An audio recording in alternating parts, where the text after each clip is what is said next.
All right, everyone. Hi, it's Patrick here with Tale of Two Gardens. Welcome to another edition of our community garden work today. Though we're about to get into spring, it's still our garden challenge that we'll be working in the gardens now today.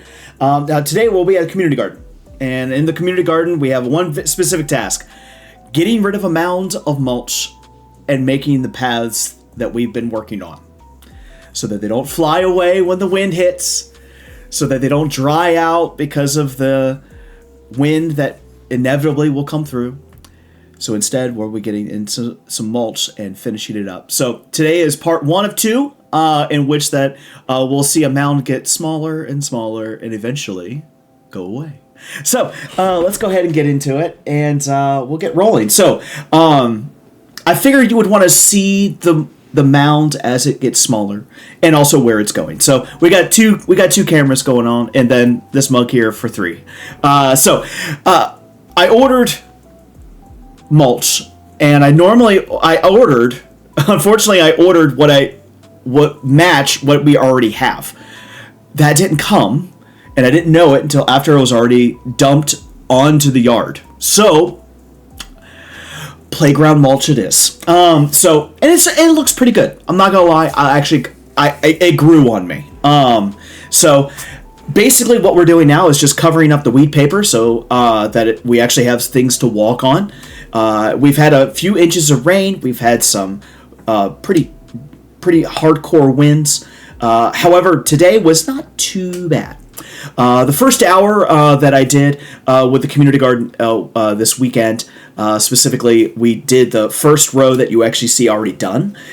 We did that, and we planted in some seeds. Now, I had children, had other people that don't want to be recorded, so I did that. Unfortunately, you don't get to see it, but I do let you know that it is done. And things that I'll do by myself, I'll make sure to be able to videotape for you. So the first line is done already. I'm working on the longer side, which is a side that we may expand in future years, so it doesn't have to be as ornate on that side. However, I'll probably need some walking paths over there for the wheelbarrow. That's the whole reason we're extending this, is because for a wheelbarrow to go around the garden, and eventually when it's fenced, we're going to have to be able to give ourselves enough width to be able to actually walk through with compost, with mulch, with weeds that we collect, things like that, and it shouldn't be a hard thing to do.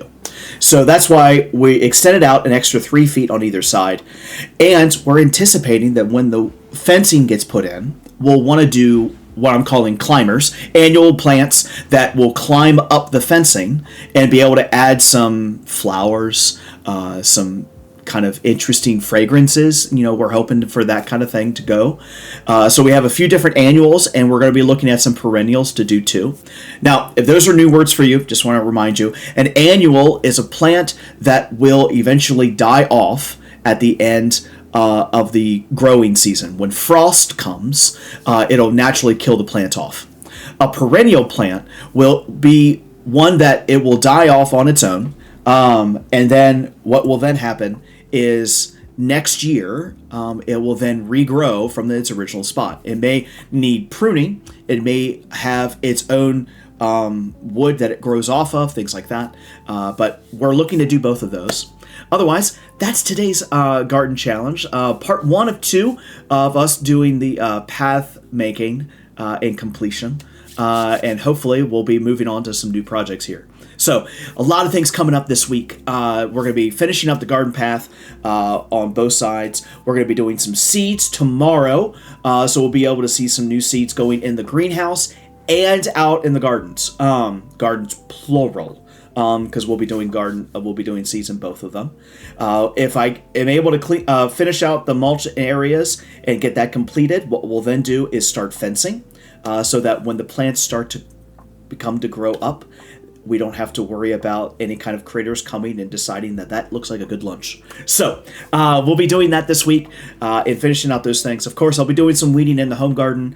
And I wanted to end today for you with a picture I picked I shot on the way home today.